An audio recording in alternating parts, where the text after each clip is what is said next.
Fiodor Dostojewski, bracia Karamazow. Jest to powieść egzystencjalna, więc oczywiście bohaterów ponoszą emocje, a z emocji najlepiej noszą miłość i nienawiść. Dlatego nie dziwota, że jawi się ona momentami jako telenowela kryminalna. Czytaniu towarzyszą nam takie pytania jak: czy zabije?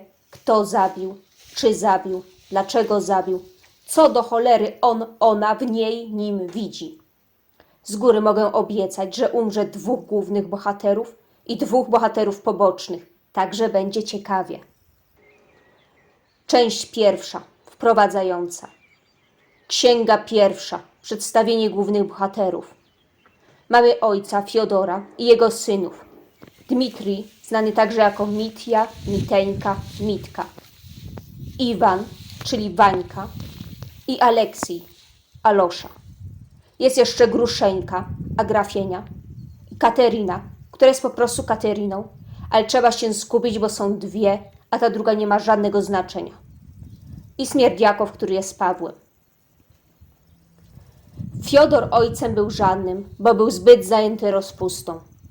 Niedaleko pada jabłko od jabłoni, lecz Dmitrij przepił cały swój spadek, zanim jeszcze go otrzymał, a potem nie mógł w to uwierzyć.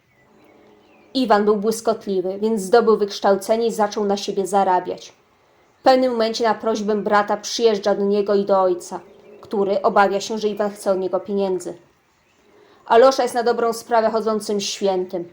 Wszystkich kocha, wszyscy go kochają i postanawia wstąpić do zakonu. Cała ta wesoła ferajna wpada na pomysł, aby spotkać się u ojca zakonnego Zosima, który jest mentorem Aloszy. Niby to na mediację w sprawie spadku, o który kłócili się Fiodor z Dmitrijem, a tak na dobrą sprawę dla jaj. Księga druga, Sacrum Profanum. Oczywiście narobili Aloszy wstydu. Żadnego szacunku, słoma z butów wyłazi. Fiodor bredzi 3 po 3, Dmitrij w ogóle się nie pojawił. Wszyscy są mniej lub bardziej zmieszani i w ogóle już nie wiedzą, co robić. Zosimos robi sobie w pewnym momencie przerwę od tego cyrku na drobne cuda i trochę większe cuda, a pewna dziewczynka o imieniu Liza podrywa zawstydzonego Alosza. Zosimos wraca do Karamazów, odbywa się krótka rozmowa filozoficzna. Pojawia się Dmitrij, kłóci się z ojcem o pieniądze i o kobietę. Tak, bo okazuje się, że podoba im się ta sama kobieta, Gruszeńka.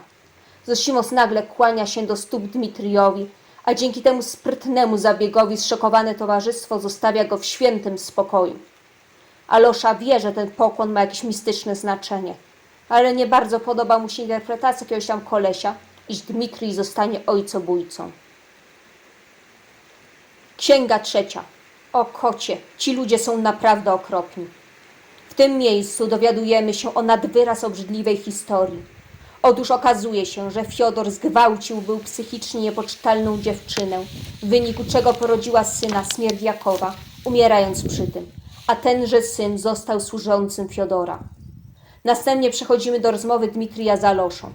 Dmitrij schlał się, albo po prostu mu trochę odbiło, jak każdemu przyzwoitemu bohaterowi egzystencjalnemu, i zebrał mu się na zwierzenia.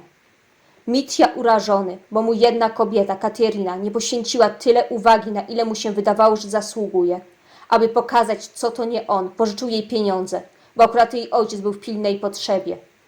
Ona się w efekcie w nim zakochała. W niej z kolei zakochał się Iwan, który gdzieś się tam przy okazji przypałętał. Także mamy już telenowelę pierwsza klasa.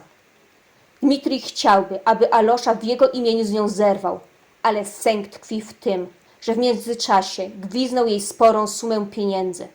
Tamtą pożyczkę oddała, chodzi o inne pieniądze.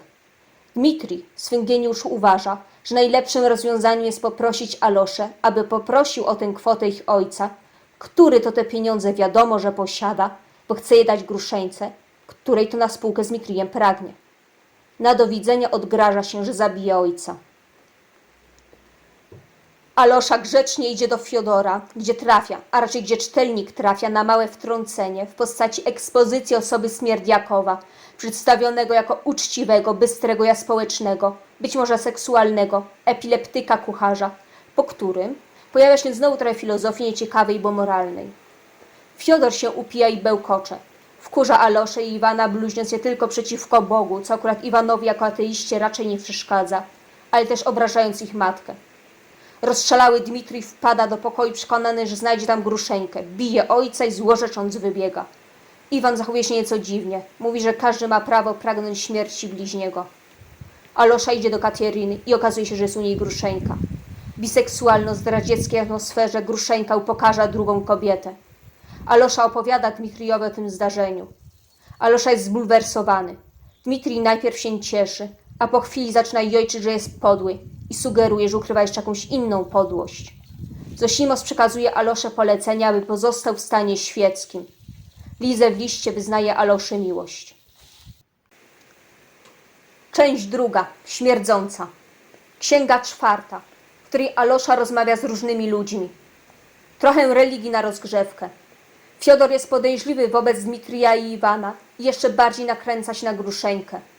Młody chłopak rzuca w Aloszę kamieniami, gryzie go, a kiedy Alosza mu nie oddaje, zaczyna płakać i ucieka. Alosza idzie do Lizy i mówi, że i owszem, jak będą w odpowiednim wieku, to się pobiorą. Kateryna stwierdza, że nie kocha Dmitrija, ale ma ochotę go stalkingować. Iwan ma jej w końcu dość i oznajmia, że wyjeżdża do Moskwy. Alosza stwierdza, że to są jakieś jaja i Kateryna ewidentnie kocha Iwana i dlatego jest dla niego wredna. Iwan odpowiada, że ona sobie tak tylko na nim odreagowuje wszelkie frustracje związane z Dmitrijem, ale w gruncie rzeczy lubi to, że Dmitrij się nad nią znęca. Kateryna daje pieniądze Alosze, by przekazał je facetowi, którego na oczach własnego syna upokorzył Dmitrij, a mowa o dziecku, które rzucało kamieniami w Aloszę. Ów gryzący chłopak, odkrywszy, że świat jest niesprawiedliwy, zaczyna chorować. Jego ojciec nie przyjmuje pieniędzy. Księga piąta. O sposobności do morderstwa. Alosza i Lizę flirtują ze sobą dziwacznie, ale są zadowoleni, więc nie ma co osądzać. Smierdziakow sobie śpiewa, a potem mówi, że Dmitrij groził mu śmiercią. Alosza rozmawia z Iwanem o życiu i o moralności. Iwan przyznaje, że wierzy w Boga, ale go odrzuca i przeprowadza krytykę zinstytucjonalizowanej religii. Iwan dochodzi do wniosku, że nie cierpi Smierdziakowa, ponieważ uważa go za obrażonego narcyza. Smierdziakow narzeka, że Fiodor i Dmitrij wyżywają się na nim i sugeruje, że będzie udawać napad długotrwałej padaczki, aby dali mu spokój. Mówi też, że Fiodor zamyka się na noc w swoim pokoju, ale wpuściłby go, gdyby zapukał w sposób mający sygnalizować, że Gruszeńka do niego przyszła. Wyjawia ten sekretny sposób pukania Iwanowi i przyznaje, że zastraszony zdradził go też Dmitrijowi. Zauważa, że Dmitrij będzie mieć świetną okazję, aby napaść na swojego ojca i sugeruje, że Iwan powinien wyjechać. Iwan się zgadza. Iwana trochę nosi, ale w sumie wyjeżdża. Smierdziakow dostaje padaczki. Księga szósta, której nie chciało mi się czytać drugi raz. Zosimos dużo gada, a potem umiera. Część trzecia, w której w końcu dochodzi do morderstwa. Księga siódma, żałobno-żałosna. Ludzie dziwią się, że trup zaczął śmierdzieć. Alosza idzie do Gruszeńki. Alosza cieszy się, że w Gruszeńce jest jeszcze trochę przyzwoitości, bo przestała go molestować, kiedy dowiedziała się, że jest w żałobie. Okazuje się, że Gruszeńkę uwiódł był jakiś oficer, gdy była młoda. Porzucił ją i ożenił się z inną. Teraz nagle owdowiał i chce się z nią spotkać. Gruszeńka rzuca wszystko i leci do niego. Aloszy trochę odbija, ale w granicach normy zważywszy na okoliczności. Księga ósma, w której Dmitrij szaleje. Dmitrij próbuje zdobyć pieniądze na raczej wątpliwym interesie, bezskutecznie.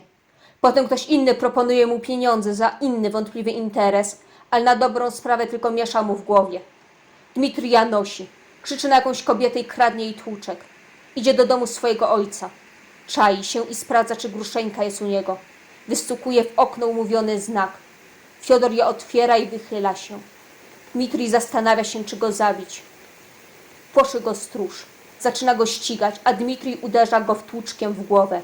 Wyciera krew swoją chustką i ucieka. Potem łazi po ludziach cały we krwi i sporą ilością pieniędzy w garści. Następnie jedzie do miejsca, gdzie zatrzymała się Gruszeńka z tym swoim oficerem.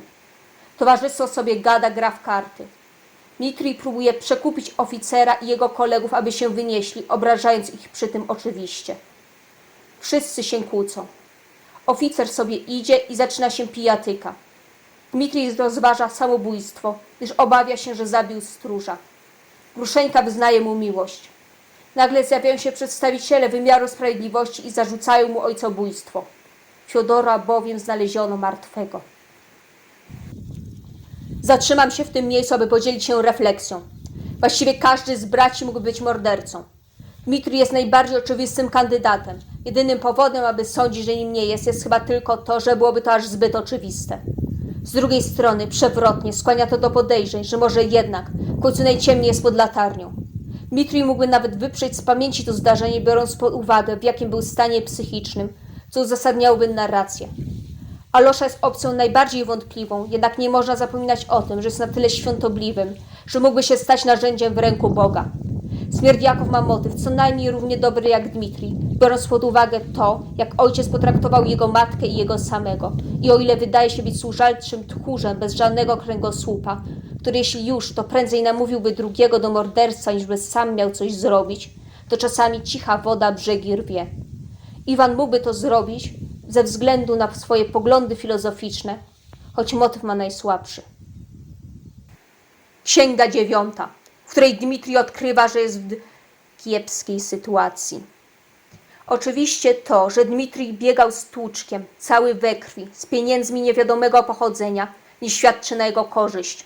Zrelacjonowano, jak to żona stróża znalazła swojego męża zakrwawionego przed domem, krzyczącego, że Dmitrij zabił swego ojca. Gdy zajrzała do środka, zaiste znalazła trupa. Dmitrij nie przyznaje się do winy. Przesłuchują go, ale nie wygląda to zbyt dobrze dla niego. Dmitrij twierdzi, że mordercą na pewno nie jest Smierdziakow, ponieważ jest tchórzem. Jednak jak się dowiaduje, że ukradzione zostały pieniądze, które Fiodor przeznaczył dla Gruszeńki, zmienia zdanie i obwinia Smierdziakowa. Dmitrij zeznaje, że pieniądze, którymi szastał, to była reszta, która mu została z tego, co ukradł Katerynie. W związku z tym, że jego argumenty nie brzmią prawdopodobnie, a zeznania innych osób są przytłaczające, Dmitrij zostaje aresztowany. Część 4. Procesowa. Księga 10. O gryzących chłopcach i psach. To historia poboczna, którą można skrócić w następujący sposób. Smierdziakow namówił był tamtego gryzącego chłopaka, aby skrzywdził psa. Młody to zrobił, po czym dostał takich wyrzutów sumienia, że jego choroba stała się śmiertelną. Okazuje się, że inny chłopak tegoż psa odratował, ale powiedział o tym tamtemu dopiero kiedy było już za późno. Księga 11. Do 3 razy sztuka. Gruszeńka także choruje, ponieważ u Dostojewskiego każdy, kto ma jakieś zmartwienie, zaczyna chorować. Alosza twierdzi, że Iwan nie kocha Kateryny. Liza opowiada niestworzone rzeczy, próbując przekonać Aloszę, że jest okropna, po czym przekazuje mu list do Iwana. Dmitrij wyznaje Aloszy, że Iwan go namawia, żeby uciekł razem z Gruszeńką do Ameryki. Iwan naśmiewa się z Lizy i targa jej list bez czytania. Alosza znienacka mówi Iwanowi, że wie, że Iwan nie zabił ojca. Wychodzi to bardzo podejrzanie. Wyjawione zostaje, że Alosza podejrzewa Smierdziakowa o morderstwo, co dziwi Iwana, który był przekonany, że Dmitrij faktycznie jest winny. Nabiera jednak podejrzeń i idzie do Smierdziakowa, ale ten nieźle się broni. Zapytany o to wprost, Alosza przyznaje Iwanowi, że pomyślał, że Iwan chciałby, aby Dmitrij zabił Fiodora. Iwana w jakiś sposób to dotyka. Wraca do Smierdziakowa. Ten także potwierdza, że też był przekonany o takim życzeniu Iwana. Grozi, że jeśli Iwan o cokolwiek go oskarży przed sądem, on o tym wspomni i ludzie w to uwierzą. Iwan rozważa zabicie Smierdziakowa. Dzieli się ze swoimi wątpliwościami odnośnie tego, kto jest winny z Kateryną, która w odpowiedzi pokazuje mu pijacki list Dmitrija, w którym ogólnie bredzi, ale też pisze, że jest zabójcą swojego ojca. Iwana dręczą wyrzuty sumienia, ponieważ czuje się winny tego, że chciał śmierci ojca. Jeszcze raz idzie do Smierdziakowa. Smierdziakow na odminek gaslightinguje Iwana, mówiąc mu, że to Iwan jest mordercą, a Smierdziakow tylko wykonywał jego wolę, no bo przecież Iwan chciał, żeby Fiodor umarł i daje mu pieniądze ukradzione Fiodorowi. Smierdziakow opowiada, że tylko udawał chorobę. Liczył na to, że Dmitrij faktycznie zabije Fiodora, ale po tym, jak przegonił go stróż, Smierdziakow poszedł do Fiodora. Podstępem namówił go, aby go wpuścił do środka i przywalił mu przyciskiem do papieru. Ukradł pieniądze i wrócił do łóżka. Iwan mówi Smierdziakowi, że powie o tym wszystkim w sądzie i ma to gdzieś, czy jemu też przypiszą winę. Smierdziakow mu nie wierzy i mówi mu, że z jego synów Iwan jest najbardziej do Fiodora podobny i jest zbyt dumny, żeby tak zeznawać. Co robi Iwan? Oczywiście zaczyna chorować. Majaczy, rozmawia z diabłem. Alosza przychodzi do Iwana i oznajmia, że Smierdziakow się zabił. Iwan dalej majaczy. Przy okazji przyznaje, że podoba mu się Lizę. Księga 12. Raczej nudna. Zaczyna się proces. Mamy opis tego, kto tam był, jak wyglądał. Obrona przypuszcza atak na stróża, podważając jakość jego zeznań. Potem są dalsze przesłuchania. Lekarze próbują dowodzić, że Dmitrij działał w afekcie, ale sam oskarżony się z tym nie zgadza. Alosza składa zeznania, ale jest trochę zbyt szczery, prawdę mówiąc. O niektórych rzeczach mógłby nie wspominać. Następuje przesłuchanie Kateryny, która przedstawia Dmitrija w bardzo dobrym świetle. Gruszenka nie miała nic mądrego do powiedzenia. Następny zeznaje Iwan, który niestety zachowuje się w sposób niepoczytalny, co znacząco obniża jakość jego zeznań. Finalnie stwierdza, że namówił Smierdziakowa do morderstwa. W efekcie Kateryna dostaje napadu histerii. Stwierdza, że to jednak Dmitrij zabił i na dowód prezentuje ów pijacki list, który Dmitrij napisał, że jest zabójcą swojego ojca. Potem jest mowa prokuratora oraz mowa obrońcy, która spotyka się z powszechną aprobatą. W końcu zostaje ogłoszony wyrok. Dmitrija uznano za winnego. Epilog. Iwan leży nieprzytomny w gorączce, 3/4 od śmierci, zajmuje się nim Kateryna. Dręczą ją wyrzuty sumienia i chce pomóc Dmitrijowi uciec, zgodnie z planem Iwana. Dmitrij się waha, obawia się opinii Aloszy. Jednak Alosza również uważa, że Dmitrij powinien uciec. Przekonuje go, że gdyby faktycznie był winny, to powinien by iść na katorgę. Jednak skoro jest niewinny, to ta męka tylko by go zniszczyła. Kateryna przychodzi do Dmitrija i mówi, że nawet jeśli wybrała Iwana, to Dmitrij wciąż jest dla niej ważny. Na koniec odbywa się pogrzeb gryzącego chłopca. Alosza wygłasza morał. Należy celebrować wspomnienia, w których byliśmy dobrzy, bo w złych momentach dadzą o sobie znać i powstrzymają nas od zguby. Powieść kończy się w otwarty sposób. Całe szczęście, bo nie zniósłbym smutnego zakończenia, a tym bardziej zakończenia szczęśliwego. Wniosek: wszyscy ludzie są okropni. No, może oprócz świętych, ale nawet święci śmierdzą. A na serio, natura świata nie powinna determinować natury jaźni, której tożsamość winna być ugruntowana w spontaniczno-retrospekcyjnym udziale w idei dobra, samopotwierdzającym zdolność jednostki do tegoż. Natomiast istotne wypaczenia należy skorygować zgodnie z miarą, poddając się cierpieniu w stopniu nie mniejszym, ale też nie większym, niż wydaje się być stosowne w szczerej refleksji. 8/10.